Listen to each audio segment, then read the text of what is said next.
Hindi lang daw impeachment ni VP Sara ang babantayan ng publiko, kundi pati ang integridad ng Senado.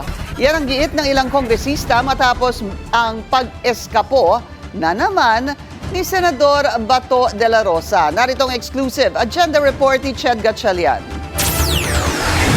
Dapat managot ang salukuyang Senate leadership matapos itong protektahan umano sa Senator Ronald Bato de la Rosa. Ayon yan kay ACT Teachers Representative Antonio Tino sa kanyang eksklusibong panayam sa Billionaire News Channel. Kinwestiyon niya kung bakit hinayaan ng Senado ang nangyaring karahasan sa loob nito para lang daw proteksyonan si Bato mula sa ICC warrant. Talagang may pananagutan ang kasalukuyang Senado sa idabot ng nangyari. No?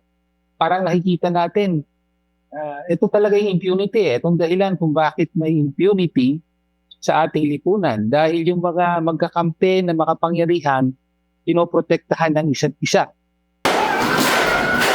Dahil sa nangyaring barilan sa loob ng Senado at muling pagtakas ni Bato, nabahira na raw ang reputasyon ng upper chamber. So forever, may mancha na sa institusyon ng Senado dahil sa nangyari ito sa ngalan ng pagprotekta sa isang senador na may malaking pananagutan sa justisya.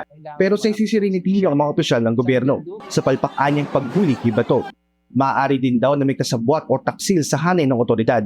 Bottom line, hindi nila na-aresto si Senator Bato. Nandun na nga sa Senado, supposedly napalibutan ang Senate building, ngunit bakit nakalusot pa rin? No? So, merong kung di man incompetence, ay meron din talagang kasabwat. Para sa Makabayan Bloc, naiipit ang bansa sa giriang Marcos Duterte. Dinadamay nila yung buong mamamayang Pilipino. Diniderail yung proseso ng pananagutan and even yung normal processes sana ng pagbibigay serbisyo sa taong bayan para sa sariling agenda. Ngayong wala na si Bato sa Senado, dapat na raw magbotohan muli ang mga senador para palitan ang leadership nito. Kung wala na po si Senator Bato, no, what's stopping their round of voting for Senate President? Tignan natin kung ano yung magiging adjustments sa bahagi ng Senate na kung equal branch natin. Dapat din daw masiguro ang impartiality ng senator judges dahil hindi lang si VP Sara ang litisin sa impeachment, pati raw ang Senado babantayan ng publiko. Para sa agenda, Ched Gatchalian, Billionaire News Channel. Mag-follow sa aming mga social media accounts at mag-subscribe sa aming YouTube channel para sa pinakahuli at eksklusibong mga balita.